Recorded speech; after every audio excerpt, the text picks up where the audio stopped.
A deeply moving memorial service was held at St. Paul's Cathedral to mark the 20th anniversary of the 7/7 London bombings, honoring the 52 people who lost their lives in the coordinated terrorist attacks. Victims' names were read aloud during the ceremony, bringing many in attendance to tears. Among them was Saba Edwards, who lost her mother, Banaz Mozaka, when a bomb exploded on the Piccadilly line. Overcome with emotion as she read her mother's name, she was supported at the lectern by Thelma Stober, a survivor of the attacks. Thousands of white petals cascaded from the cathedral's ceiling, symbolizing each life lost. Survivors, bereaved families, emergency workers, and political and royal figures, including the Duke and Duchess of Edinburgh and Prime Minister Sir Keir Starmer, came together to reflect and pay their respects. Dean Andrew Tremlett described the occasion as a remembrance of a shocking act of terror, and a tribute to London's enduring resilience and refusal to succumb to hatred. The attacks, carried out by Islamist extremists on July 7, 2005, targeted 3 underground trains and a bus during rush hour, leaving devastation in their wake. Banaz Mozaka had been en route to Great Ormond Street Hospital that morning. Her daughter previously described the unbearable pain of her loss, which forced the family to leave their home.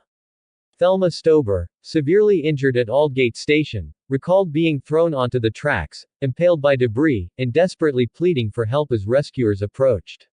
She later shared how deeply the trauma affected her life, saying she wished she could erase the memories entirely.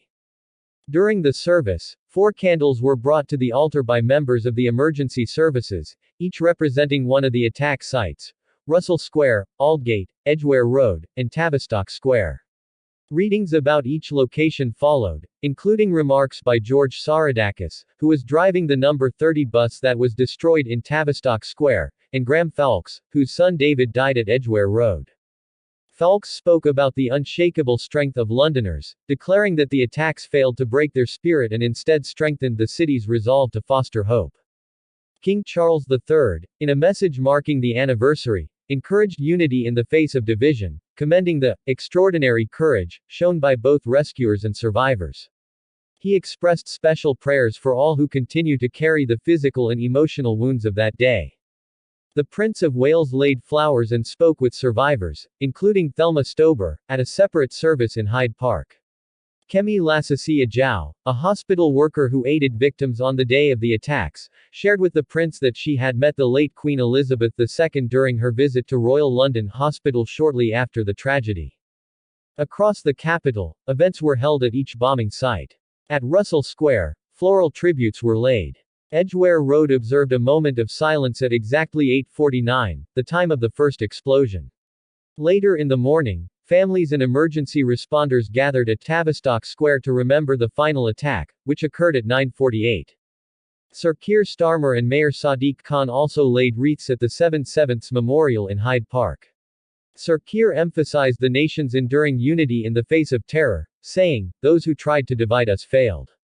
We stood together then, and we stand together now, for freedom, democracy, and justice."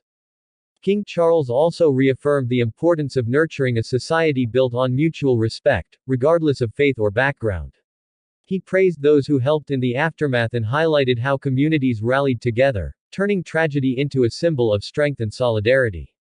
Home Secretary Yvette Cooper said the horror of the attacks remains just as profound today and that the bravery of first responders and ordinary citizens continues to be an inspiration. Conservative leader Kemi Badenoch added that the country still stands with the families and communities who live with the pain of that day.